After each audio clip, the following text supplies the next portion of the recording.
Pardon me a second as I put away the tool that my brother-in-law Javier borrowed. Yeah, thank you, Javier. Yes, I guess when you borrow tools, you leave them in the middle of the floor over here. That's great. I'm gonna put a sign on my shed that says Javier's Tool Shop. Yeah. I get home because I'm working midnights. Yeah, so I get home at 8:30 in the morning. Wonderful, wonderful. Just in time for my wife and kid to wake up and start barking at me. I go out. So I'm so fed up. I walk through the door. I pour my morning coffee. I go out in the back patio and I'm just sitting there and like this, it's relatively cool, only probably about 89 degrees. And I'm sitting there, I'm drinking my coffee. All of a sudden, across the yard, I see Javier with my circular saw. I love this. I love my tool rental shop, but I don't get paid. And I see him, and he's like looking around, almost like sneaking the saw back. And he doesn't see me. I'm sitting in the chair over there, and I'm with my coffee, and I'm like, and he gets to the door, and I could tell in his mind, he's like, oh, home free? And I was like, yo. And he does one of these.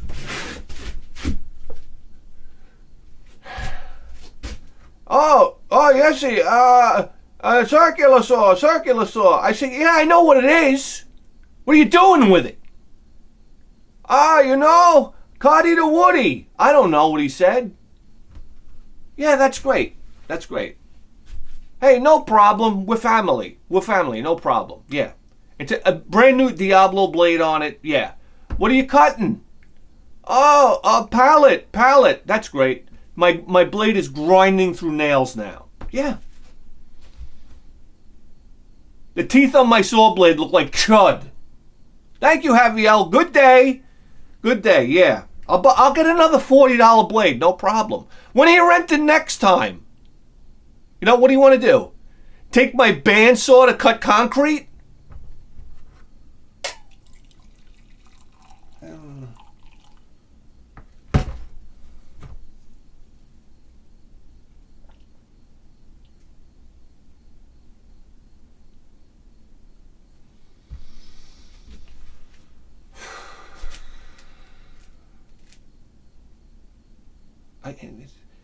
I can't take people's complaints anymore.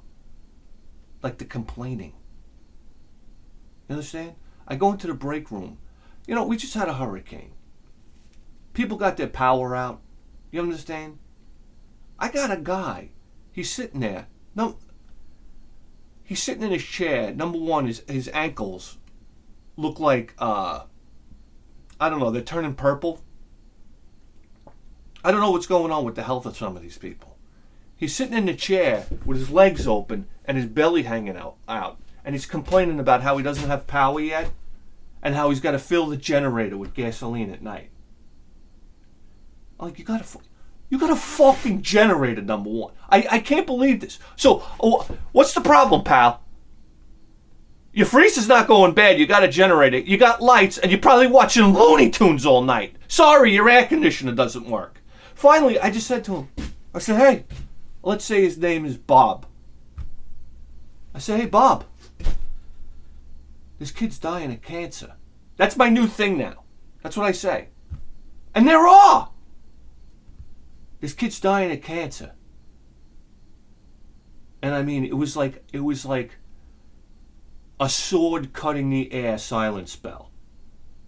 And he looks at me and he goes, he's Puerto Rican, by the way. He goes,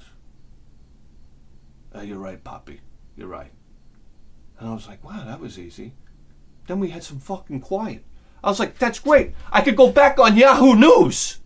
Yahoo News, by the way, who deleted their comment section. Yeah, oh, that's great. What are we in? What is this? Communist China? I don't know about you, but if I'm going to go to this drivel Yahoo News, because listen, I'm gonna be honest with you. I go to Yahoo News so I can hear. I want to hear. I want to know what's going on in the world for once in my life. I know it's not the best news source, but what is these days? So I'm just tinkering around. I mean, I'm bored as shit. I mean, there's nothing on YouTube to watch. Well, there's a million things, but whatever. Can I have a sip of coffee, please?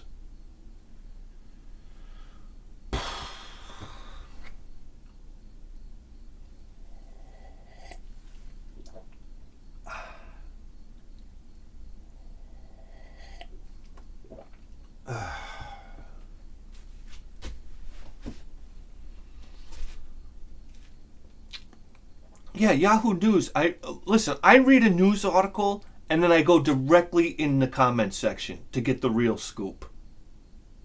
Yeah. Because listen, we all know that whoever's reporting the news is colored according to their agenda. Yes. Because we don't have any non-biased news venues, do we? No. So I got to go into the comments and get the real scoop. I got to go to the civilian reporters. Well, guess what? Yahoo eliminated the comments. You want to know what it says? This is going to crack you up. Plus, I love vicious comments too. I love how like just completely disgusting humanity can be. I love to read the most for some reason, everybody's trying to whitewash comments. On YouTube, it should say best comment and most horribly disgusting comments. Because that's where I want to go. I want to see how angry people are. That's my favorite thing of all time. People getting angry. I love horrible comments. Like vicious comments, racist comments. I just want to see, we're eliminating a whole barometer of where humanity is by eliminating negative comments. Why do we do this? Well, are we not adults here? Okay. You ready for this? All right. So here we go. So, for instance, all right.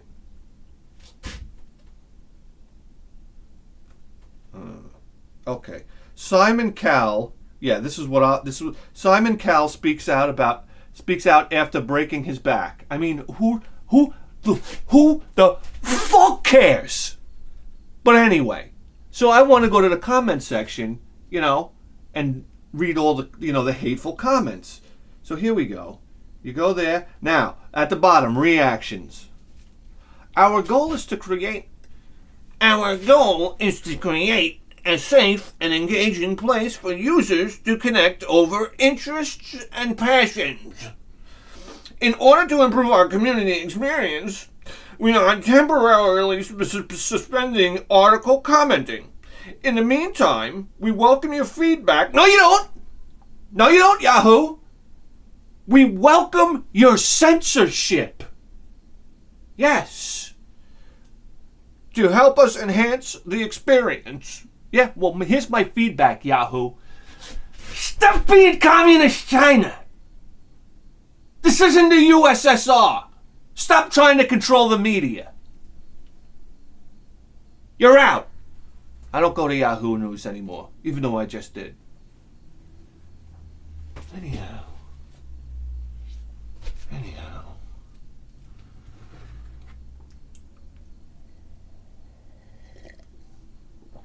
So I can't take the complaining. This coffee, can I tell you something right now? This coffee is off the chain. Are we allowed to say that? Does that immediately make me 40 years old when I say off the chain? I don't care. This is like phenomenal coffee. How's my microphone doing, huh? Yeah. I put this microphone might as well put a dildo on the end of a Makita Sawzall, and then I'll sit on it. The way it's been fucking me tender lately.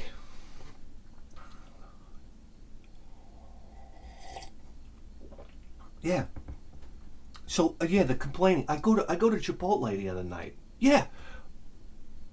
My wife goes. I had to. It was the night before. I'm like, I got a call. I got to go in at midnight. Yeah. Thank you. So my wife's like, I'm going to my mother's house. I'm like, all right, fine. I'll go eat at Chipotle, because her mother's making like fish head soup. As soon as I hear fish, my mother's making fish, I'm out. I love the way her mother cooks. I love it. But when you're throwing fish on my plate and the eyeball and the head is there, I'm out. It looks like something like, Tom and Jerry pulled out of the trash can. I'm sorry. With the bones and everything, I can't eat fish like this. It's too stressful. It's too stressful. I got the fish looking at me like, it's like the fish on the wall from the movie House. Anybody? No? Yeah, that's good. So anyway, she's like, you're going to have to get something to eat. I'm off to Chipotle. I don't know about you. Anyway, I get on there. I'm online. And I got this woman in front of me, okay? She happens to be a fat pig. But that's okay. I don't have a problem with that. Live your life. She goes, I want a bowl, rice, beans, chicken, and what's the name of the sauce? Kaisun sauce? Kazoo sauce? I don't know. Kazoo sauce, we'll call it. Give me the kazoo sauce. The guy's like, I'm sorry, we're all out of kazoo sauce. What does she do? She starts stamping her feet. She goes like this.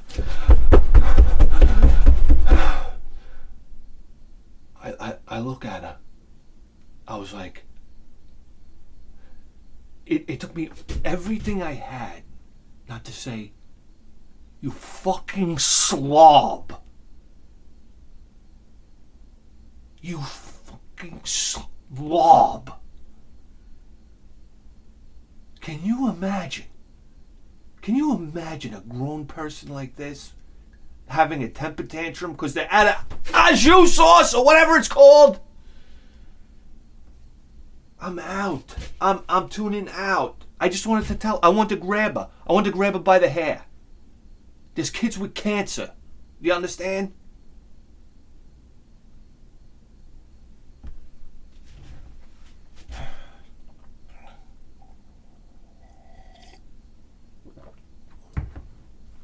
So anyway. By the way, power's out at work. We got a huge generator parked outside. It's like a tractor trailer. Okay? Huge generator just to keep just to keep the essentials on. No AC, of course, but hey, I'm not complaining. I'm not complaining. It might be smoldering hot in there. Okay? So I get the text. I'm on my last 15-minute break. I get the text message from my wife. Naturally, I'm like, what is it now? Eggs? Milk? Diapers? Tampons?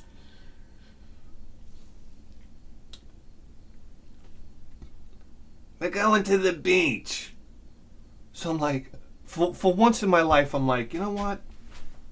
I checked the weather. It's gonna be 90 something degrees. I said, all right. I'm exhausted, but I said, all right, I can do this. Go home. Everything's ready. I put on by the way, the swim trunks are at the bottom of the hamper. I pull them out. They smell like, I don't know how to explain it. Sour milk. Yeah. So I put on the sour milk swim trunks, and I'm sitting in the car, and the odor from the swim trunks is just traveling up my chest and directly into my nose, and then the smell molecules are exploding, and I'm gagging. I'm gagging. Anyhow, stop by Wendy's. I know. Gotta get a double quarter pounder down my throat. I gotta eat! Stop at there's a million stops. Then we stop at the corner store. I get the heavy sixer. Okay? I got the boogie board in tow because I know what's going on here. We just had a hurricane. You understand? We get to the beach and the waves are out of control. I love this. When you first go to the beach in the beginning of the summer, the water's like a bluish green. It's beautiful. Robert Moses beaches are some of the most beautiful beaches you're ever going to see in the entire world. I talk about this. In the entire world. And going in the water is like you're going to a theme park. Not a theme park, you're going to a water park. Because the waves and the power of this water is incredible. Yeah, I mean, Long Island's kicking, baby. It's kicking!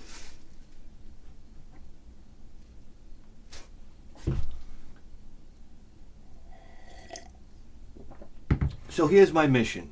I sit in a chair.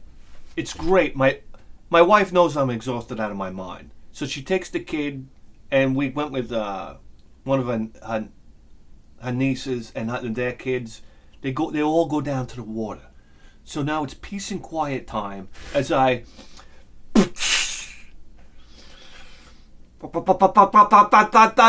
one after the other. Okay? So here's my main mission. I can get it through about 4 heavy 6s, and then the seal is just, it's the dam's about to break. You understand? So I'm sitting here, I'm looking around, there's broads, thongs, this type of thing. It's a beautiful day. So now, I don't know, let me tell you something about beer mussels in the ocean. This is the most dangerous thing of all time. Because I looked at the ocean and I'm like, oh boy, that's scary. And then after about 4, 22-ounce Coors Lights, okay, I feel like Poseidon. I'm like, where's my trident? I go running into the water. The waves are crashing over my chest. I mean, even though it's a bird chest, but hey, they're crashing. I'm swimming out. It's now the water, you have to understand, it's brown because it's like this undulating emulsion of beach sand and water. It's just angry water. It is like when the waves come up, the underneath of the wave turns black because the brown water blocks the light. So you have this black. It's horrendous looking. It's evil looking. Yeah. The wife won't even go in the water. She's like fuck this. She's just dipping her feet in or whatever. I'm right in. Okay. Now, there's a riptide. I got news for you. Listen, I went in the water after Hurricane Irene. Okay, I don't know if you guys know about Hurricane Irene. We had a hurricane here in Long Island, Hurricane Irene. This is when I was at my boogie boarding peak. Me and my buddy Steve would go down every evening. By the way, this is where it really takes off. Every evening after work around 3 or 4 o'clock. Every day we'd go down to Cedar Beach. This is back where I might have been single!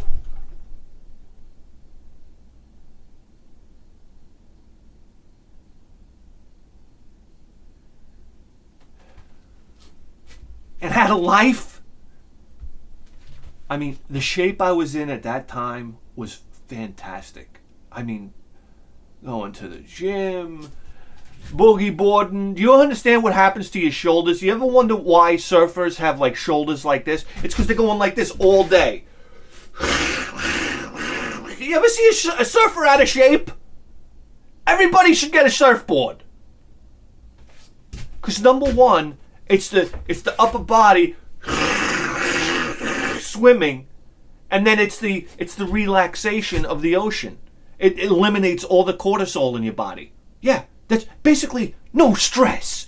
It's exercise combined with no stress. Okay? And then you smoke a bag of pot on top of it. Okay? You understand what my retirement's going to be? I hope I don't die before retirement because it's going to be very sad. My retirement's going to be to go to the beach. My kid will be old enough. My wife, she'll be like Looney Tunes out of a loony bin at this point. So I'll be like, all right, goodbye. I'll wake up 3 in the morning like I'm doing now. Go to the beach, watch the sun come up while I'm smoking a joint, all right, the size of a broomstick.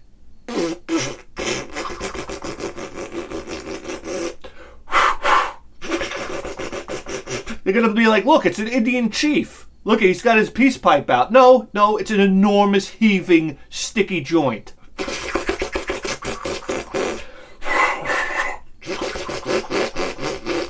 The fire department's going to show up.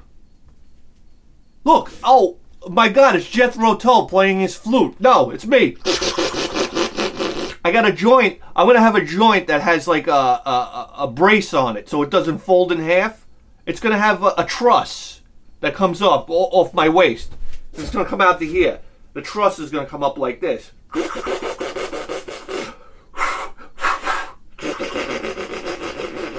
Yeah, and then, okay.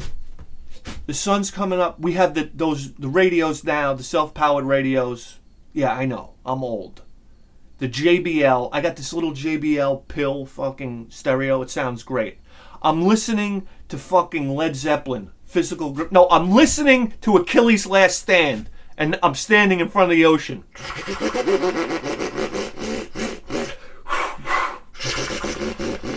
And I'll wait until I look Asian from being so high. Do you get it? And now the things are waterproof. I'll mount the fucking speaker on the end of my surfboard. And then I'm going to go out and I'm going to surf all morning long. Okay? No food. You know how you do that fast in the morning? You just have bounding energy. Surfing all morning long. Oh my God. Then I'll come home. It's a barbecue. It's another joint down the block. And then I go downstairs. I turn on the record player. My son's like, giving, what do they say? Hey, Dad, let me borrow the keys to the car. Here you go, son. Wha-ching! See you later. I'll be downstairs with another joint. I mean, this is going to be like, you have no idea. I turn on the record player. I mean, what's going on? Anyhow, now there's all these kids, like playing like, in the knee-high water. They're trying to cool off or whatnot. I get out there on my boogie board, okay? I turn around. I see these kids.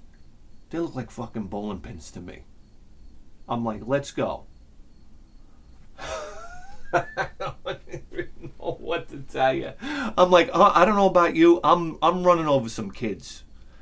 At this point, something's got to happen. Anyhow.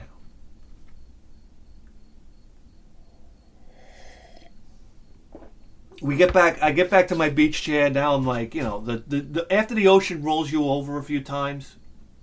Oh, when we went Hurricane Irene, when we went to go boogie boarding. We walk up to the water and we're saying to ourselves, Jesus Christ, I've never seen the ocean like this before.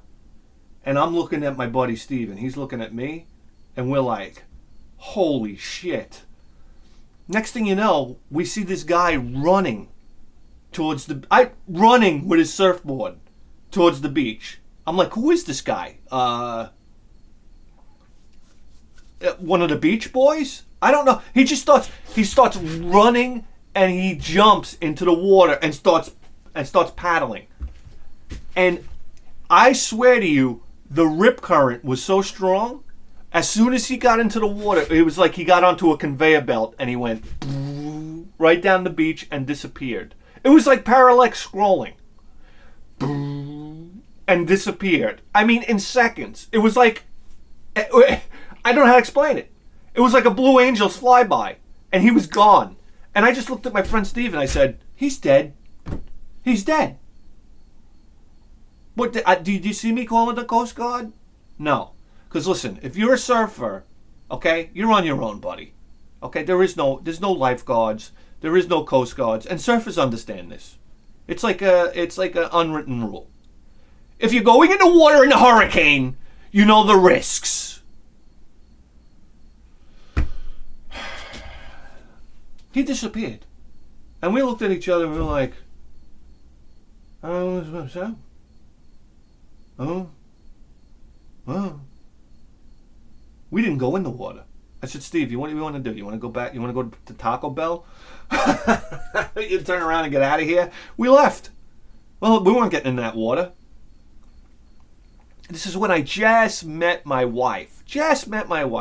Next day, looking at the paper at the bagel store, Man died, Cedar Beach.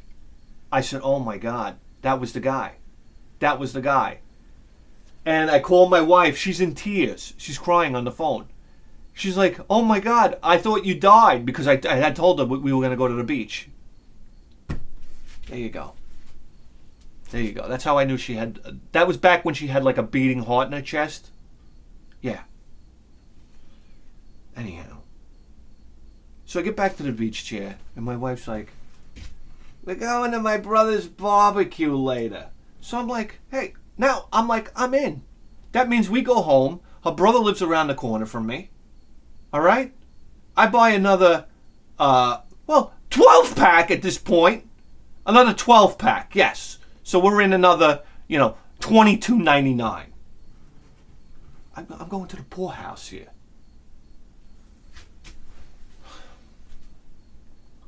So I'm like, this is great. We'll go there, we'll eat, and then I'll just go to bed. Because at this point, I've been up since 12 o'clock at night. Now it's like 5. We get to the barbecue at 6:30. Take a shower. It's that shower after going in the ocean where you got to pick the pubic hairs out from around your dick and balls. Yeah, baby. Oh, yeah. You know how the it's like the penis turns into a little piece of rubber.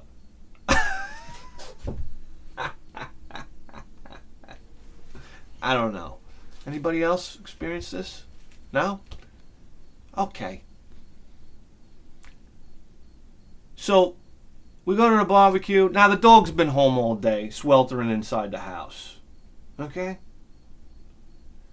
So my wife's like, let's bring the dog. I'm so burnt at this point, and I start to get a flash hangover. You know how you go to the beach and you drink some beers, and then you come home and you get the immediate flash hangover? I'm starting to get a flash hangover. I'm like, I gotta get beer. I gotta dump more beer down my throat quick. So, I got a sweet 12-pack in my hand. I'm like, we gotta get to this party. I'm like, bring the dog. Let's go. We get to the barbecue. I'm sitting there like shaking, trying to get the beers into the refrigerator. I come through the door. I gotta make sure everybody can see I brought a 12-pack. I'm one of those guys. Hey, everybody! All right, look. Look, I brought something. Everybody, applause? Anybody? Nothing? All right, I'll put the beers in the fridge. I got to say it loud. Hey, where should I put the beers that I brought and paid for? In the fridge? All right, I'll put them in there. Clang, clang, clang. You hear the beers that I bought? Clang, clang, clang, clang. All right. Anyhow. I crack a beer open on the barbecue bottle opener. I mean, this is great. I love this. Whose design is this? He's got this barbecue that has a bottle opener on it. Great idea. Here's the problem.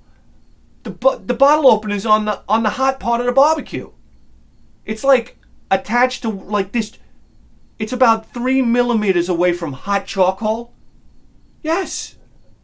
So you go to open the bottle, and when you open the bottle, your knuckle hits the barbecue. So you're like, ow! And I don't know about you, the more beers you have, the less cautious you are. So it's like you're like, and it's like that synapse that tells you your finger's melting.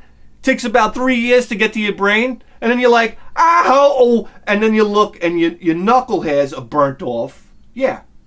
And the end of your knuckle looks like, Freddy Krueger's face. Thank you, barbecue designers.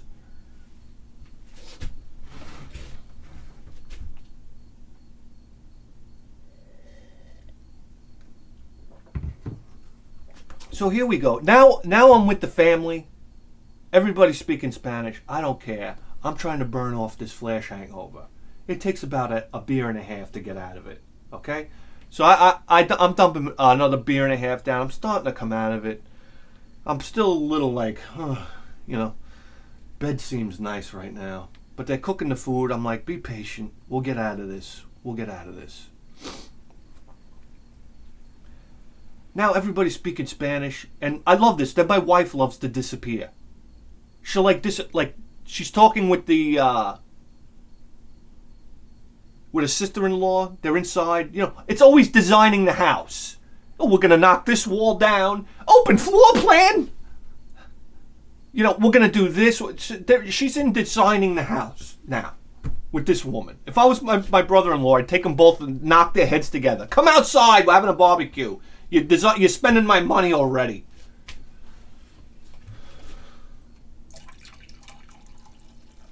So I'm out there, and the dog's running around, all right?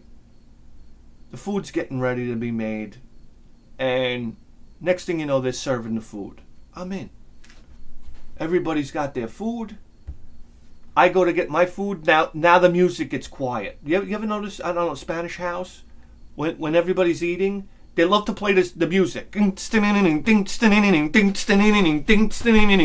But when they eat, it's like, all of a sudden, it's like a guy singing a love song. Bap, bap, bap, bing, bang. They turn the volume down. It's like a wedding. You know how you eat at a wedding? And all of a sudden, they turn the volume low on the music? And then you got to hear You Look Wonderful Tonight by Eric Clapton.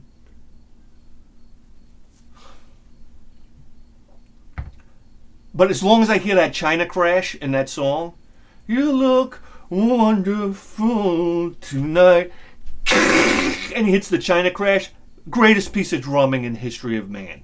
Anyhow. So we're all eating and whatnot. Everybody, shoveling it in. It gets relatively quiet. My dog goes into the middle of the patio, and as I'm eating, I'm like, no.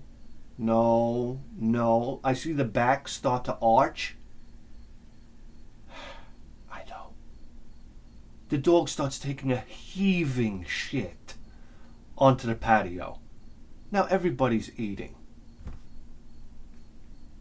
Now, the woman that owns the house is in designing with my wife. And I'm like, I'm sorry. All right. Anyhow. So I'm like, you motherfuck. So I say to this woman, Myra. I said, Myra, you got it. Now everybody's like eating and like, oh. Like I see the eyes rolling like, oh. We're eating here and this dog's got his back arched. I mean, do you understand how disgusting a dog looks when he takes a shit? Exactly. And you're eating. Great. More rice, please. More rice and beans, please. While this dog, is taking the shit of his life onto the patio floor here for everybody to see. So now I'm embarrassed. And the face, like I have a sunburn, and the face even goes more cherry red. So now I'm turning like navy blue. It's like beet red now. You understand? It's like the head of a cock. My face. So I'm like, everybody's speaking Spanish. I'm like, you got a bag? You got a bag so I can clean? Now I'm drawing their attention to the shit. So all the people that didn't see the shit are now looking at the shit. Now everybody's looking at the shit. You have a bag? So the woman goes inside the house. She comes out with like a shopping bag that you get from the supermarket. Okay, do you understand? Now I'm playing a game of chess here. Because the bag's got holes. I'm like, now I'm a panic attack. The bag's got holes in it.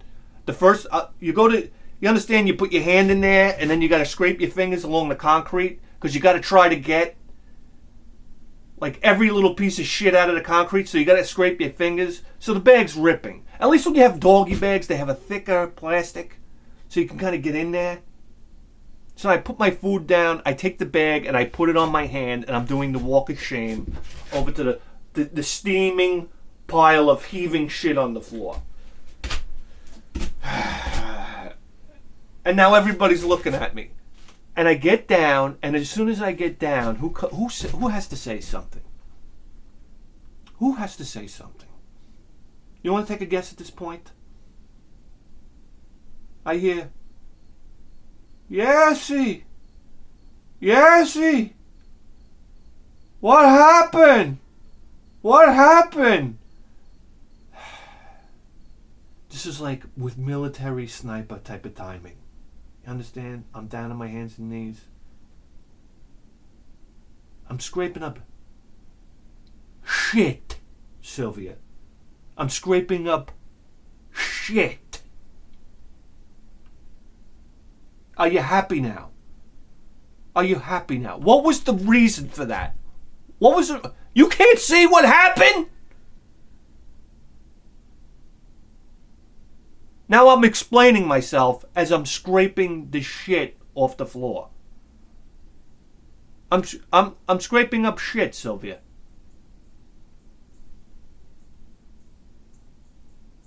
Where's my wife? Nowhere to be found. It's almost like she had a crystal ball and she saw this happen and she hightailed it out of there. Yeah. So now I tie it off. I go to the garbage can and I'm at the garbage can like this, trying to see if I got shit on my hand.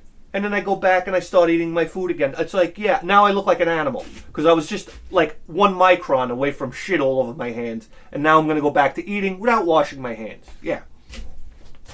Yeah. Great night. Great night. Almost on 24 hours no sleep. How about that? That's fantastic. It's great.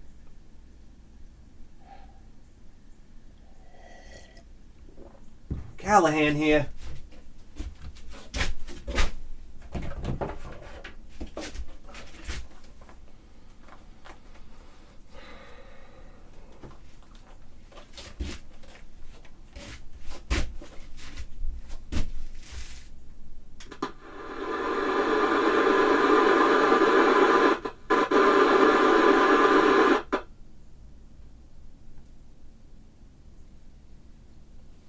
Scanning for crimes.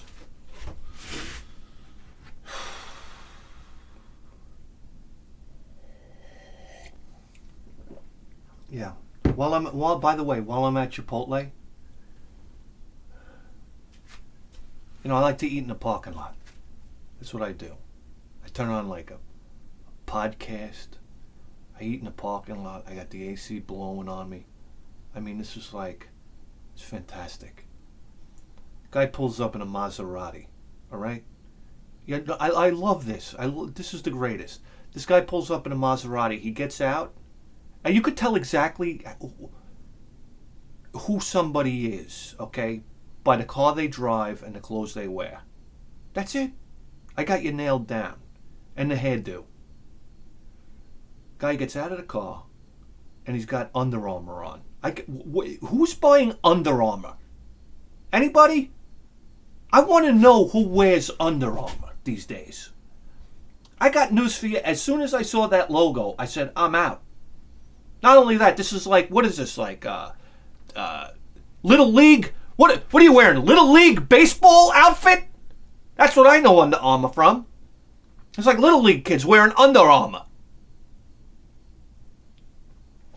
And you used to go to the Sports Authority, and you'd see like this. They had this mannequin of it was like Franco Colombo, and he was wearing tight Under Armour clothing. You understand? And you say, okay, all right, this is for like bodybuilders, right? You had to be a certain type of build to put on an Under Armour shirt. Apparently not anymore. Now they make Under Armour for slobs. So now it's like big. Now it's more baggy, and you say to yourself, all right, this guy is like pretending to be an athlete at this point. Is that what this is? So he gets out of the car. He's a middle-aged guy. He's a slob, but he's wearing Under Armour. Okay, you're like, who? Who now? Yes. I don't know. What are you training for? Is there a training going on? If you're wearing Under Armour, there's got to be some type of athletic quality about you. Can we roll the theme song? I don't get it. I don't get it.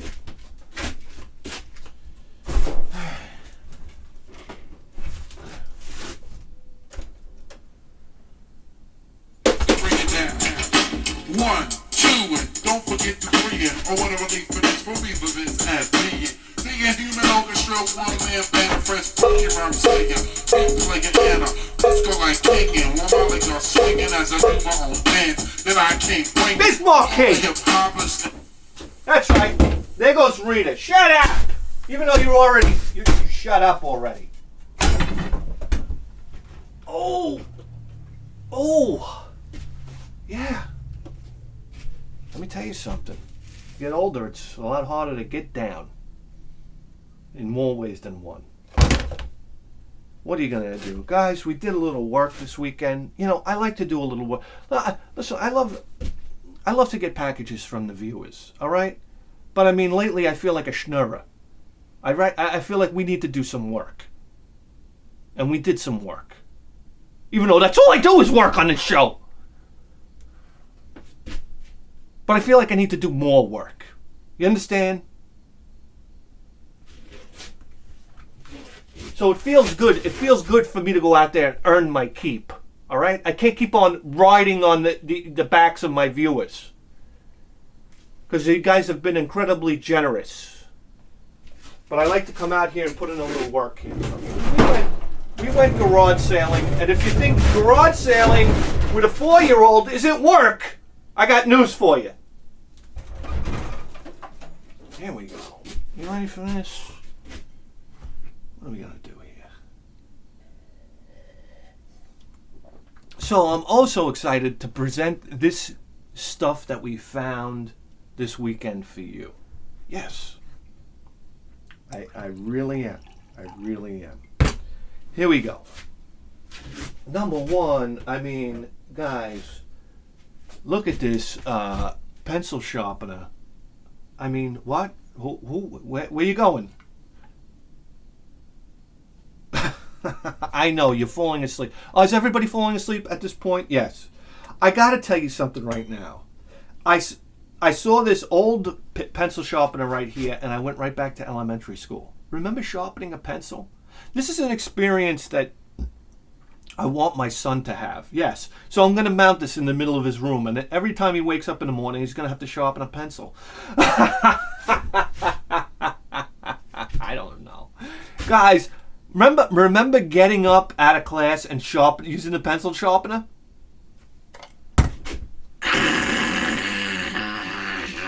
That nice sharp pointy, and then you would write on that manila paper, and you'd be like, ugh, ugh. It would make you nauseous, just the feeling of writing pencil on manila paper. Every time I think about that manila paper, I think about taking it and rubbing it on my front teeth. Ooh. Oh, it triggers something in my spinal cord. Anyhow, look at the I want you to look at this pencil sharpener. Number one, the finish on it. It has that same finish that you'd see on, like, the microscopes in lab class. Or any type of, like, or the projector that the AV monitor would bring in the room had this beautiful finish on it that you can't get off. I don't know what it is today when you paint something and you can chip it off with your fingers. Okay? There's like lead in here. It's great for adhesion. It doesn't come off. And if you could feel this, here we go. Number one, it's a Barol Giant Absco sharpener. Okay? Okay? And listen to me right now. All metal construction, made in the USA. I want you to hear this. I know, you're not impressed until I take the cover off. Guys, division of Burrell Corporation, Danbury, Connecticut. Sip of coffee for Danbury. What's there now, a Target? Guys, we're talking about, this was the beginnings of the planetary gear, okay? Do you understand how this was engineered with a slide rule, okay? And like primitive machining tools, right? A Bridgeport, they did this on the Bridgeport. Look at that helix design on those gears. I mean, this thing will sharpen anybody's number two. It's just a beautiful mechanism. Oh my God. Oh, I'm gonna come.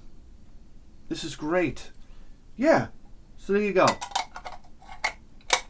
A pencil sharpener. All different sizes. By the way, put dowels in there.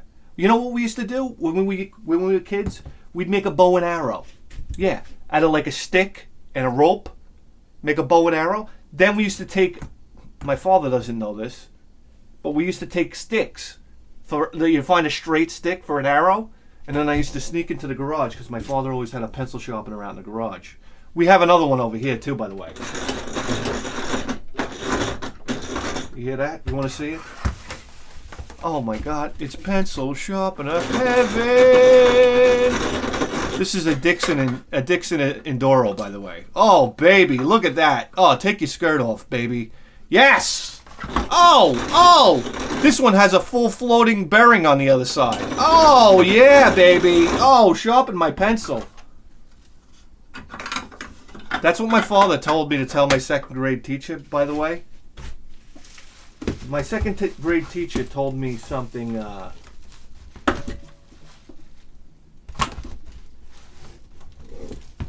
remember my second grade teacher asked us for money for something or other, for a book fair or something, and my father told me to tell her to bend over and let me sharpen my pencil.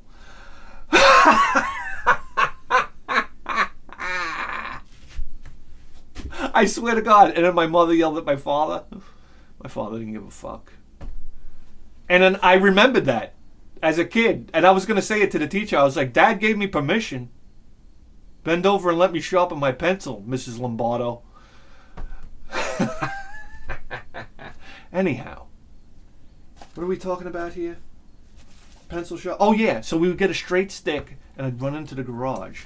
And I'd put this setting on the thickest one that you could stick in there. I'd put the stick in and we'd sharpen a point on the end of the arrow. It worked great. It worked great. And then I'd run out of the garage. I'd put it in my quill. And then who's ready? I'll shoot an arrow that goes about 5 feet and then falls on the floor. Yeah. Okay. Anyhow. Guys, I mean... What do we got? Oh, wait. We got a Ghostbusters keychain from Ghostbusters 2. Alright. What do I know about Ghostbusters 2? I mean, this is like the biggest disappointment in movie history. Do you understand what a phenomenon Ghostbusters 1 was? I don't think anybody does. I remember seeing the first Ghostbusters in the movie theater. And that scene in the library where the librarian turns into like a monster. That whole scene with like the books flying out and shit hovering. This was like in movies, you didn't see this kind of thing. But I can remember that librarian turning into a monster. And then the whole scene with Slimer in the hotel. And they destroy the hotel. And Slimer slimes Bill Murray. It's like... And then the Stay Puft Marshmallow. Ghostbusters was like, you don't get movies like this anymore, guys. You don't. So when Ghostbusters 2 came out, I remember my cousin, Judy. It was the talk of the family. Cousin Judy's an extra in Ghostbusters 2. Remember those scenes in New York City where there's crowds of people running this way, crowds of people running that way, away from the Stay Puft Marshmallow Man? Remember they hooked the NES Advantage controller? That was like a big thing for us. We saw that in the coming attraction. NES Advantage controller! You know, they hooked it into the Stay Puft Marshmallow Man and they could control it. But the movie was a bomb. And I remember going to the movies to see it just so we could see Judy as an extra. And we see these crowds of people and we're like, is that Judy? Is that Judy? I couldn't fucking see her. Nobody saw her. Alright, as far as I'm concerned, she wasn't in the movie. Anyhow. It's like a brand new Ghostbusters 2 keychain from 1989. Alright, a quarter. It's like, what am I going to do? What am I supposed to do? Leave it there, I know. But I can't. I can't. So that's another fucking piece of clutter for the shed.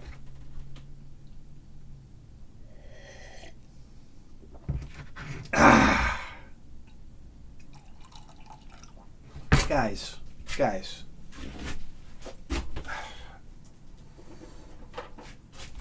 It's the A-Team van. Okay? The A-Team van with the sliding door when you open it. Alright. It's got the sliding door that almost... Oh, it doesn't open. Yes, because there's an AK-47 in the way. Hold on. Now it opens. Where did that go? Oh, here we go. Look, the van door. What a mechanism. All metal construction. Look at that. Oh, no. It's in, what is that? An M16. Right? M16. Bent up. There's an M16 in the van, guys. Oh, come on. Look at the chair arrangement. It has that one chair right there. That one, like, captain's chair, just like the show. What a van. And look at this. We got B.A. Baracus in the driver's seat. That's the thing that cracked me up the most. I said, I got to buy it. It was $1. It was $1. What am I going to say? It's the only thing. It says B.A. on the side. What does B.A. stand for? B.A. Baracus. Where's Murdoch? I mean, come on, guys. Who didn't watch the A-Team? I got news for you. I never really liked the A-Team, the show. But you had to watch it. I would watch it with my buddy Frank and eat his Twizzlers. Oh, yeah. His mom always had a big tub of Twizzlers downstairs in the kitchen. We grabbed the Twizzlers, and they were individually wrapped Twizzlers. Yeah, great idea. Twizzler Company. I'm sitting there opening up. Like, you couldn't open them fast enough. It's like, come on. I need that instant gratification. It's actually a better thing. If they were all together in a tub, you'd probably just take like a handful of Twizzler and eat it like this. Until you just threw up all over the floor. All right. This is made by Ertl, by the way. Ertl? Let me tell you, they make good stuff. Iowa! Made in the USA! Made in the USA! I have this dream that I'm going to buy everything that's just made in the USA. Yeah, I'm going to take down China myself. I told my wife, I'm going to buy nothing but made in the USA. Yeah, but that's great. I might as well walk around naked all day. Because try to find a piece of clothing made in the USA. I got to go to work with a loincloth on. And let them say something to me. I'd be like, it's made in the USA. It's a political statement. Yeah, take that to the top. Take that to human resources.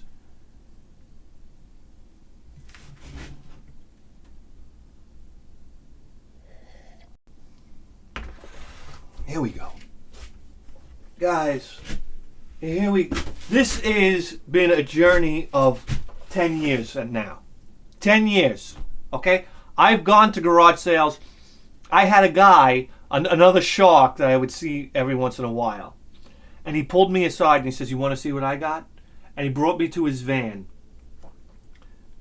And he had a Commodore 64 in there. With in the box, with the monitor, Commodore 64 monitor in the box, disk drive, the whole shit, tape deck, you name it. It was a whole thing and everything was boxed. And he got it for a song and I was like, all right, that's great. I hope you get into a car crash when you drive away from here. I get mad. Don't show me something that you got. These guys love to do this. And you know what? If I had a great find and I saw one of the sharks, I'd probably want to say...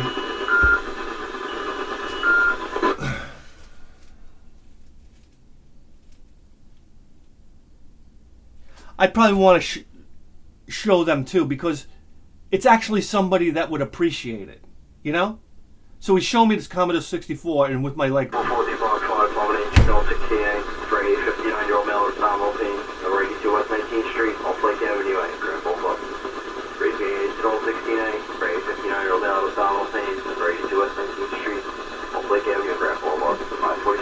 Yeah, abdominal pain. Take a shit. At this point. You're 53 years old. Grow up. Take a shit. That's what abdominal pain means. Take a shit. Nobody's got this figured out yet? What do you think they're going to do? What do you think they're going to do? Unless you swallowed like a hairbrush or something. What do you think they're going to do? They're going to say, come inside, little boy. Here's some laxative. Take a shit. You wasted the whole entire health system's money now. Go home.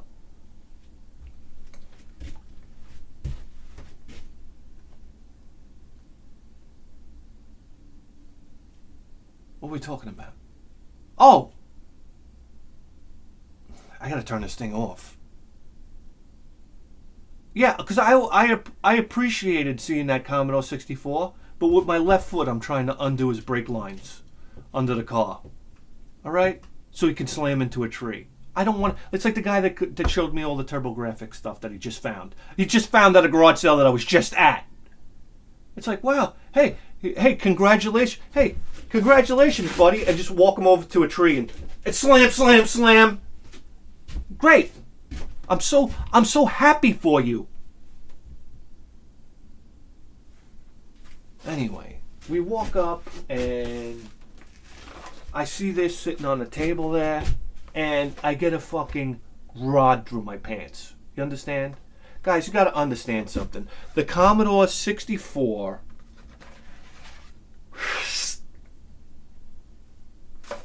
okay? Oh yeah, what's that? Quotations 8 system beep bop. What was the thing you had to type in? This was like, you gotta understand something, guys. For a kid in the 80s, we had a movie called War Games. Alright? And it basically said if you had a computer, you could control the world. What a fantastic movie.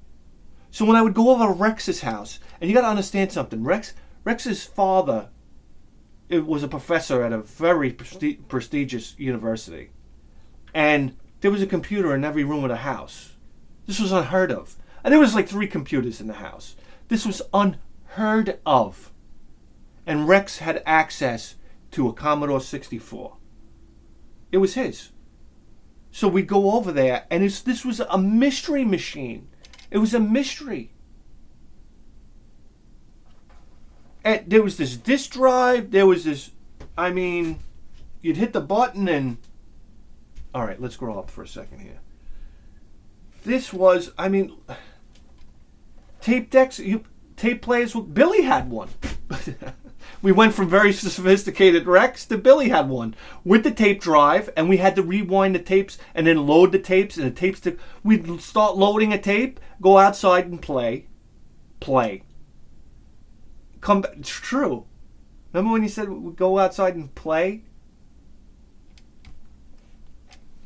And then go inside and then play the game. So, yeah. And then there was these bootlegged games that you would, on discs. This is another thing. It was pirated games that would circulate through school.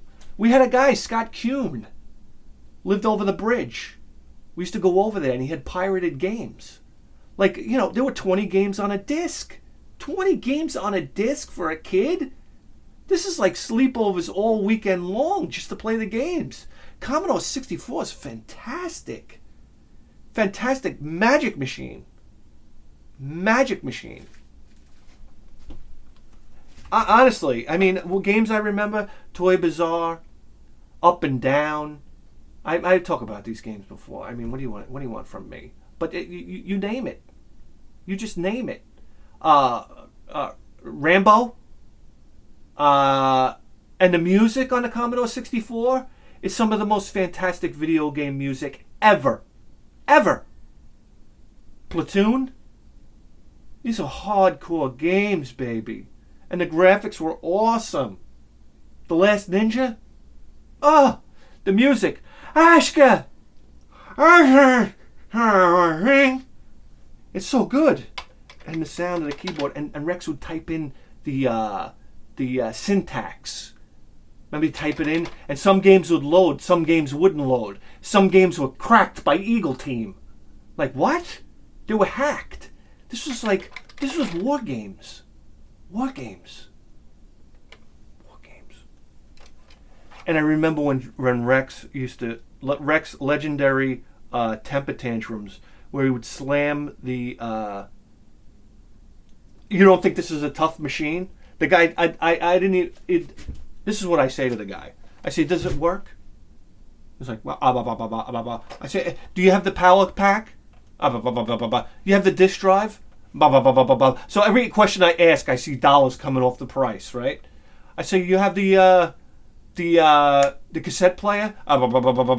So we whittled them down to $10 for this. $10. Very clean. I know it works. Listen, I've seen my friend Rex basically slam controllers into this keyboard at full force, and it didn't break. He had missing keys, but that's okay.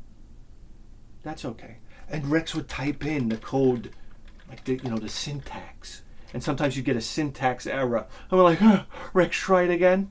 And sometimes games wouldn't load sometime, and they would load some other time, and you'd play. Oh my God, Gyrus.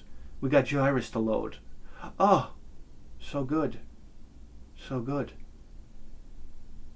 It's a magic machine, guys. It's a magic machine. So here we go. One of them, that was exciting. But now, it's like my first drum set that I bought for $1. I bought the shells of a drum set. And then I had to buy the skin. It's like, yeah, I have the Commodore 64. Now I need the disk drive. Now I need the, I paid $10 for it. By the time I'm done, I pay $200. So I know what I'm in for. You get it? It's like when I got my first drum set. I just bought the shells at a garage sale for $1. It was a Zimgar. It said on the label, it said Zimgar, Brooklyn, New York, made in China. Yeah, baby. And it was just the shells. So I had to buy the skins. And the skins cost me over $100. Top and bottom skins. Yeah. Then I had to buy hardware. That cost me another almost $100. Then I had to buy cymbals. That cost me, oh, please, that was like $200. By the time I was done, I was broke.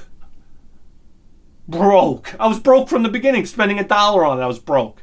But then to put together the drum set, it gave me a valuable lesson, though. Okay?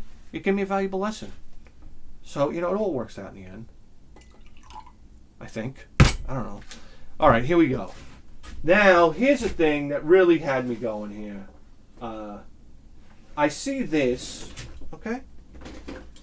It's a gantry crane. Yeah, a gantry crane. I said to myself, it's got a $2 tag hanging on it, right? Great. I hope that tape doesn't rip the box now. Anyway, we'll worry about that later. This was along with the A-Team van.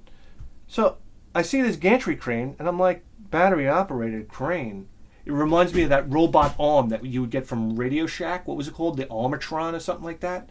Oh my God, I remember playing with this thing over my cousin's house. And it was like, I'd lift like, I don't know. It wouldn't lift anything very heavy, but you'd lift little pieces, like a domino or something like that, and you could move it and put it down somewhere else. It was like one of those robots that builds cars. I don't know how to explain it. It was awesome. It would go up and pivot and rotate and articulate. It was great. So I'm like, here's this crane, $2. I'll throw a couple batteries in it and let my son break it. Who the fuck cares? Next thing you know, it's going in a dumpster. So I bought it. And I got it sitting in the seat of my car. And it's sitting like this in the back seat of the car. And I take a glance at it later on in the afternoon. I just had it sitting back there. It was later on in the day. And I take a look at that picture. And I'm like, hold on a second here. I see the city line here. And this picture is like a Godzilla movie. Am I wrong? And I said, wait a second. I'm like, that's Japan. I see this little thing up here. I'm like, this is Japan land right here. And I start putting two and two together. I mean, what a beautiful photograph, by the way. And I noticed that it's made by, it says made in Japan, Deya. So I hop on eBay and I look this sucker up, and they have one cruising on there right now for like $179. And I'm like, Ishka! I'm like, oh, sorry, son. Looks like you're not going to be playing with a gantry crane anytime soon. So, apparently, this is a little sought-after crane. So here you go. Here it is. Look at this, guys. Metal basket here, metal chains, and the base, it's all here, including instruction manuals. 2 to 2. The feet click on here. All the feet are there. Hopefully I can get that off, yes. And there you go. You got a little crane. Oh my God, I got to get some D batteries now. Where do you get D batteries these days? And the crane, it opens up. It's got a control to open. This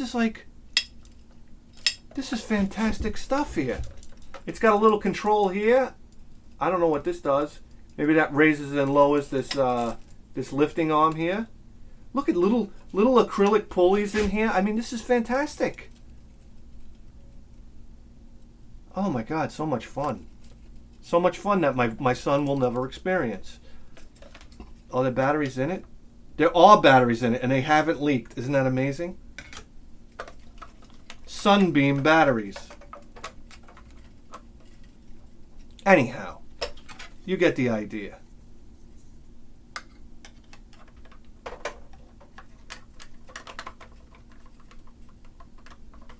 There you go. Gantry crane. Japanese style.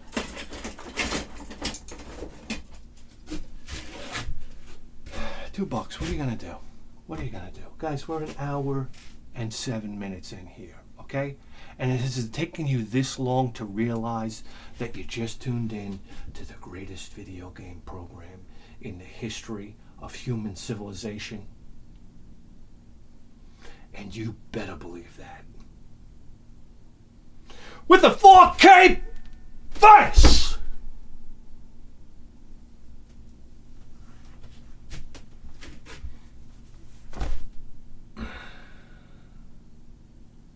We'll see you next time.